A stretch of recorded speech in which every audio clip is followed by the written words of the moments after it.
بھائی دقت یہ ہے کہ جس انگلی سے تم اپنی کھوپڑی پہ دوا رگڑو گے اس میں بھی بال نکل آئیں گے. ذرا خان صاحب کے تیور تو ملاحظہ کیجئے.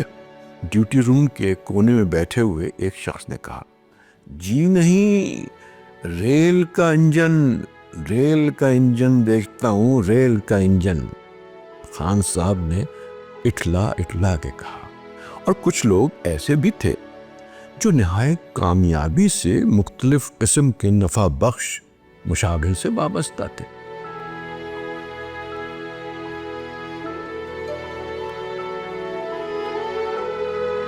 یہ لاہور ہے کہ ایک نئے شو کے ساتھ نور نغمی حاضر خدمت ہے. خواتین و حضرات، جیسا کہ میں نے پچھلے شو میں آپ سے وعدہ کیا تھا کہ آج کا یہ شو پاکستان اور لاہور ریڈیو کے ایک بہت نامور بلکہ لیجنڈری اناؤنسر عزیز الرحمان کے بارے میں ہے. عزیز الرحمان جو خان صاحب کے نام سے بھی جانے جاتے تھے. اس سے پہلے کہ آج کا یہ شو میں شروع کروں، جیسا کہ ہمیشہ میں آپ سے گزارش کرتا ہوں کہ پلیز ہمارے اس چینل کو سبسکرائب کیجئے، لائک کیجئے، وہ بیل آئیکن بھی دبا دیا کیجئے، اور اگر آپ کو ہمارا یہ شو اچھا لگے تو اپنے دوستوں سے ضرور شیئر کیا کیجئے. تو چلیے شروع کرتے ہیں. عزیز الرحمان عرف خان صاحب. نغمی، کل آدھی رات کو میں تمہارے گھر آیا تھا. تم بے سدھ پڑے سو رہے تھے، بڑے زوردار خراٹے لے رہے تھے. عزیز الرحمان نے مجھ سے یہ کہا، ارے یار، تم نے مجھے جگا لیا ہوتا. میں نے دوستانہ بے تکلفی سے جواب دیا، بھئی دیکھو، میں نے مناسب نہیں سمجھا، خام خات میں کیوں ڈسٹرب کرتا. یار، مجھے اس بات کا افسوس ہے کہ تم آدھی رات کو بیڈن روڈ سے رحمان پورے میرے گھر آئے اور چائے پیے بغیر واپس چلے گئے. بھئی تم آئے تھے تو کم از کم ایک رکا ہی لکھ کے چھوڑ جاتے. ہاں، یہ اچھا آئیڈیا ہے. آئندہ جب آؤں گا تو رکا لکھ کر تمہارے تکیے کے نیچے چھوڑ جاؤں گا. عزیز الرحمان نے مجھ سے کامل اتفاق کرتے ہوئے کہا. وہ ڈیوٹی روم سے گراموفون ریکارڈوں کا بوجھ اٹھا کر اسٹوڈیو کی طرف چل دیا. وہ جیسے ہی ڈیوٹی روم سے باہر نکلے، چاچا یعنی میاں لطیف الرحمان نے مجھ سے پوچھا، نغمی، یہ کیا باتیں ہو رہی تھی؟ چاچا، جو باتیں ہو رہی تھیں وہ تو آپ سن ہی رہے تھے. بھائی کل رات عزیز الرحمان میرے گھر تشریف لائے تھے. میں تو خیر میں ہوں، یہ تو آدھی رات کو ملکہ الزبتھ کی خوابگاہ میں بے تکلفانہ چلے جاتے ہیں. مگر کیسے؟ چاچا نے میز پہ مکہ مار کے کہا، کیا اس کے پاس کوئی سلیمانی ٹوپی ہے کہ جب یہ ٹوپی پہن لیتا ہے تو کوئی اسے دیکھ نہیں سکتا؟ جی نہیں، بلکہ ان کا دعویٰ یہ ہے کہ انہیں ایک ایسا عمل آتا ہے کہ یہ جب چاہیں اپنے بدن کو چھوڑ کر باہر نکل آئیں اور جہاں چاہیں گھومیں پھریں، اور جب چاہیں اپنے بدن کے اندر واپس آ جائیں. میں نے مفصل بیان کرتے ہوئے کہا. چاچا نے میری آنکھوں میں آنکھیں ڈال کے مجھے گھور کے دیکھا. میں نے اپنے اوپر کے دانتوں سے نچلے ہونٹ کو پوری طاقت سے دبایا، مگر ہنسی ضبط نہ ہو سکی اور میں لا کے ہنس پڑا۔ میری ہنسی ایک متعدی بیماری کی طرح ڈیوٹی روم میں پھیل گئی۔ صرف ڈیوٹی آفیسر سلیم ابراہیم کو ہنسی نہ آئی۔ ہر شخص کا ہنسی سے برا حال تھا۔ چاچا نے کہا، یہ نرمی بڑا ہی میسنا ہے، ذرا دیکھو تو صحیح، عزیز الرحمان کی باتوں میں کس طرح ہاں میں ہاں ملا رہا تھا، جیسے بدن چھوڑ کر روح کا سفر کرنا گویا روٹین کا کام ہے۔ دلی والے ایسوں کو چپ چھنال کہا کرتے ہیں، اناؤنسر محی الدین نے کہا۔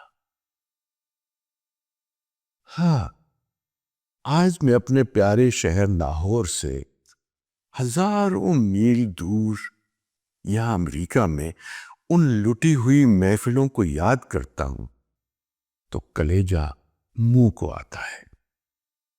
آج نہ عزیز الرحمان ہے، نہ اخلاق احمد دہلوی، نہ مصطفیٰ علی ہمدانی، اور نہ چاچا۔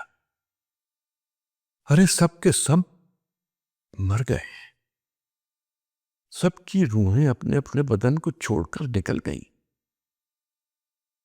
اب ان روحوں کے لیے زمان و مکان کی کوئی قید نہیں۔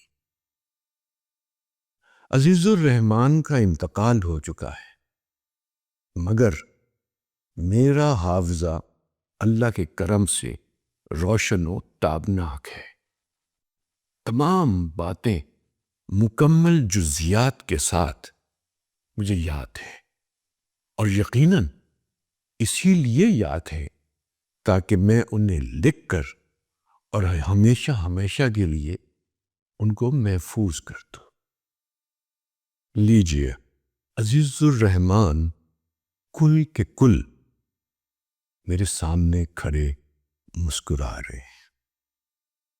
نام تو عزیز الرحمان ہے، لیکن عام طور پر سب لوگ انہیں خان صاحب کہتے ہیں۔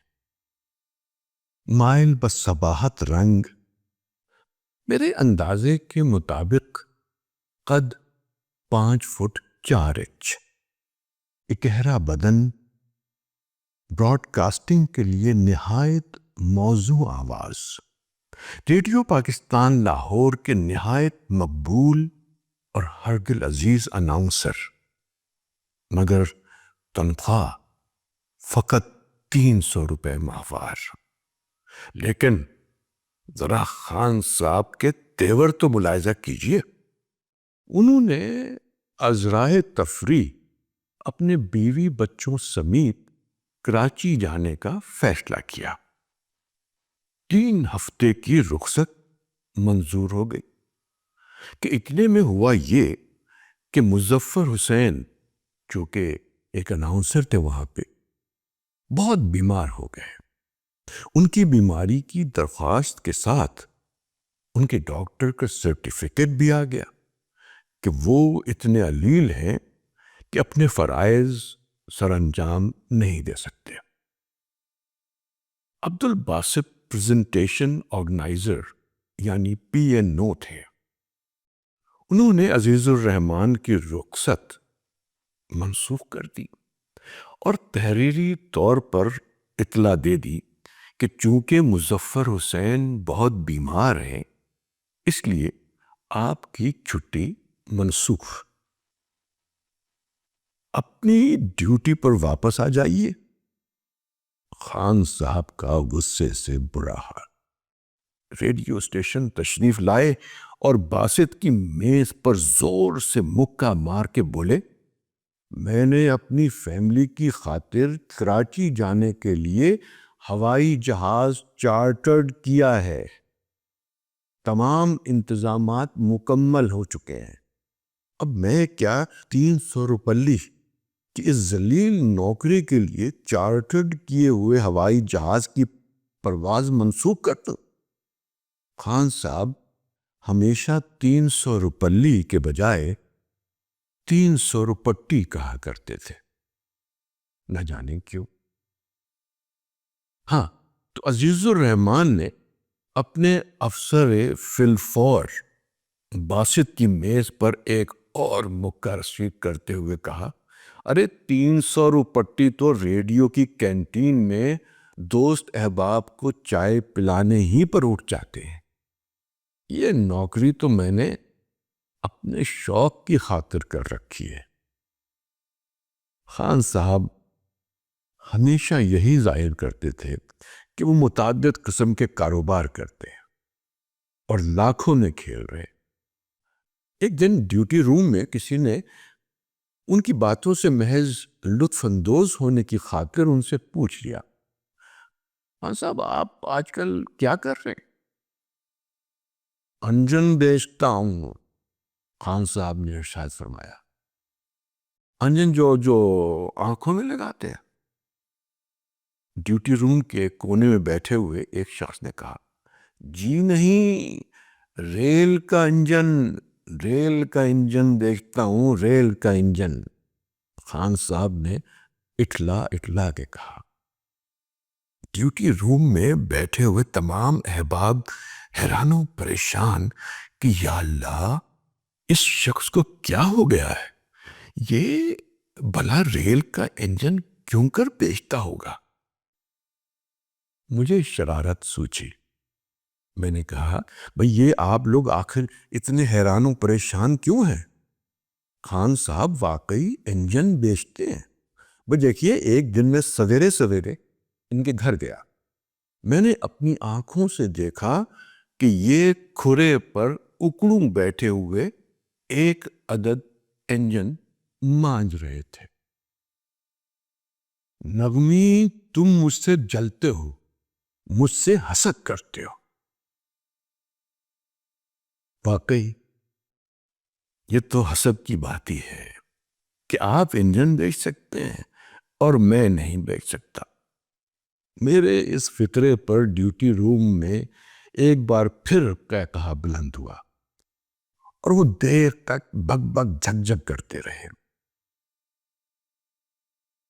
ریڈیو پاکستان میں سٹاف آرٹسٹ کی ملازمت ایسی تھی کہ اگر کوئی اپنی تنخواہ کے علاوہ کسی اور وسیلے سے کمانا چاہتا تو یقیناً امکانات خاصے روشن تھے، اور کچھ لوگ ایسے بھی تھے جو نہایت کامیابی سے مختلف قسم کے نفع بخش مشاغل سے وابستہ تھے۔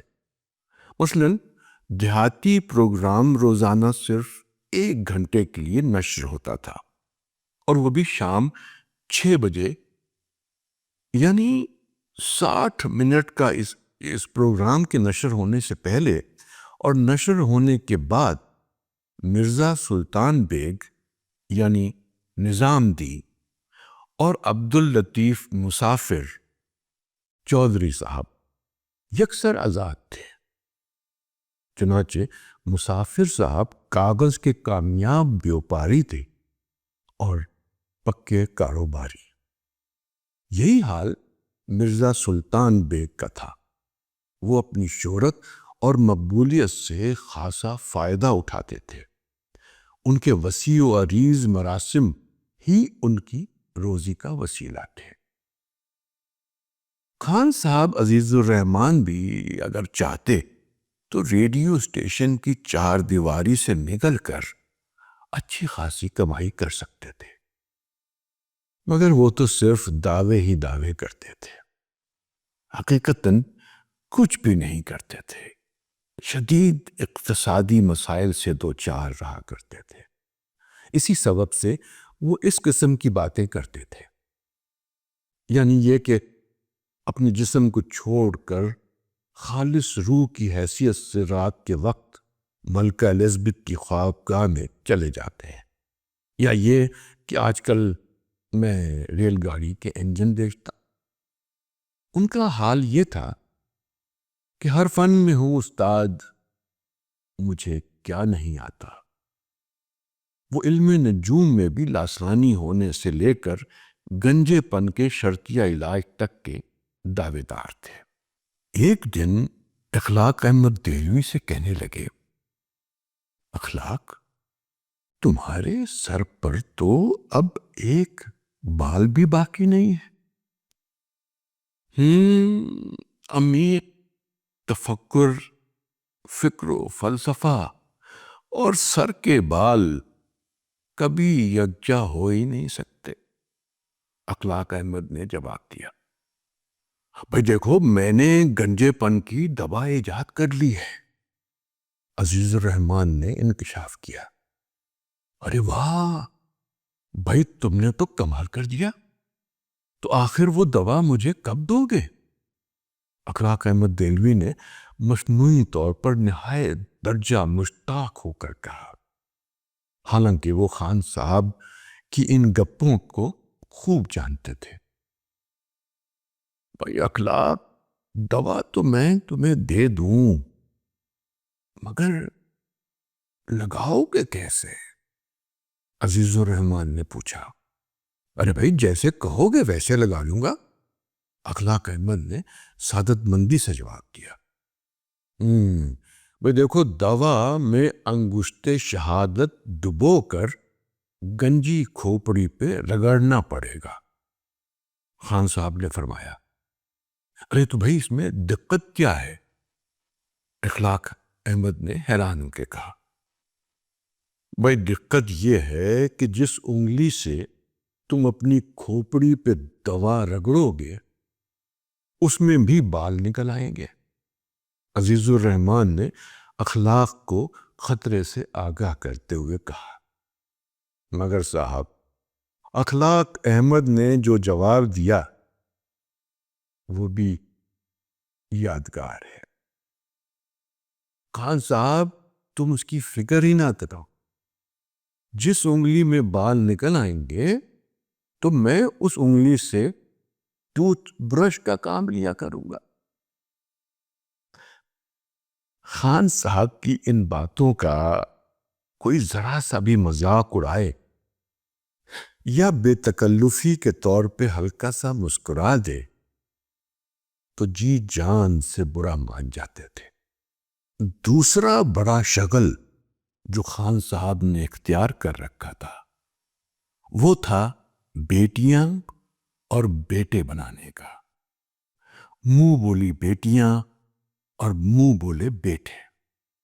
خان صاحب جوہر قابل کے شناسہ تھے۔ کسی لڑکی یا لڑکے میں وہ ٹیلنٹ دیکھتے تو پہلے تو اس کے ہاتھ کی لکیروں کا مطالعہ فرماتے، پھر کالی روشنائی دھتیڑ کے اس کی ہتھیلی اور انگلیوں پر رولر پھیر کے اس کے ہاتھ کا عکس لیتے اور پھر عصمت کا پورا حال بیان کرتے اور پھر اس کی تربیت فرمانا شروع کرتے اور بتاتے کہ اناؤنسر کو کس طرح بولنا چاہیے۔ یہ خان صاحب کی نہایت درجہ گراں قدر خدمت تھی جو وہ کسی معاوضے کے بغیر سر انجام دیتے تھے۔ عزیز الرحمان کا ظاہری قد کوتاہی کی طرف مائل تھا، لیکن ریڈیو پاکستان کی تاریخ میں براڈ کاسٹر کی حیثیت سے بلا شک و شبہ وہ دیو قامت اناؤنسر تھے۔ ان کا تلفظ بے عیب، ان کے بولنے کا انداز دل نواز تھا، ان کے لہجے میں دوستی کی خوشبو تھی۔ جن دنوں ٹی وی نہ تھا، صرف ریڈیو کا راج تھا، تو خان صاحب لاکھوں دلوں پر راج کرتے تھے۔ دوشیزائیں ان کی دیوانی، کالج کے نوجوان ان کی آواز کے دل دادا اور بوڑھی عورتیں ان کے لیے دعا گو تھی۔ انہوں نے پی آئی اے کی لڑکیوں کو بھی اناؤنسمنٹ کا سلیقہ سکھایا اور ریڈیو کے نوجوان لڑکوں اور لڑکیوں کو بھی براڈ کاسٹنگ کے رموز سے آشنا کیا، اور اس میں ذرہ برابر شک نہیں کہ ان کے ہنر کے مقابلے میں ان کی تنخواہ بہت قلیل تھی۔ اگر ان کی تنخواہ معقول ہوتی تو ان کے رویے بھی یقیناً مختلف ہوتے۔ ریڈیو کے مائکرو فون سے ہٹ کر اگر ان کی گفتگو میں تخلیق کا عمل ہمہ وقت کار فرما رہا کرتا تھا تو اس سے کسی کا کیا بگڑتا ہے؟ میں جب ریڈیو پاکستان لاہور سے وابستہ ہوا تو اس وقت صرف 4 اناؤنسرز تھے: مصطفیٰ علی حمدانی، اخلاق احمد دہلوی، عزیز الرحمان اور محی الدین لاریب۔ یہ چاروں کے چاروں اناؤنسر بے مثل و بے نظیر تھے۔ ان چاروں میں عزیز الرحمان ایک ایسے اناؤنسر تھے کہ جن کی آواز سب سے زیادہ دلوں کو چھوتی تھی، جن کے لہجے میں مہر و محبت تھی اور جن کی آواز کو سن کر لوگوں کو یوں محسوس ہوتا تھا جیسے یہ شخص ہمارے اپنے خاندان کا فرد ہے، جس سے گھر کا کوئی راز چھپانا مناسب نہیں۔ ریڈیو پاکستان کو اناؤنسروں کی کبھی کوئی کمی نہ ہوگی، مگر دوسرا عزیز الرحمان کبھی پیدا نہ ہوگا۔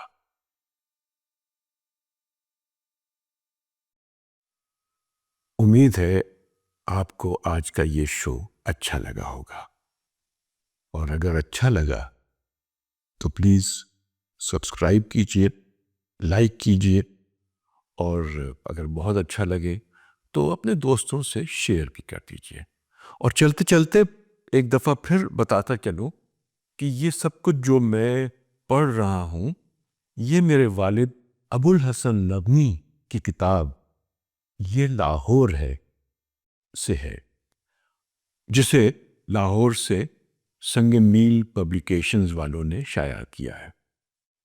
بہت سے لوگ مجھ سے کہتے ہیں کہ ارے تمہاری عمر اتنی تو ہے نہیں، تم تو کب کی باتیں کرتے ہو؟ اور پھر یہ بتانا پڑتا ہے کہ بھائی یہ میرا قصہ نہیں ہے، یہ میرے والد ابو الحسن نغمی کا قصہ ہے۔ تو چلیے اگلے ہفتے تک کے لیے نور نغمی کو اجازت دیجیے۔ خدا حافظ۔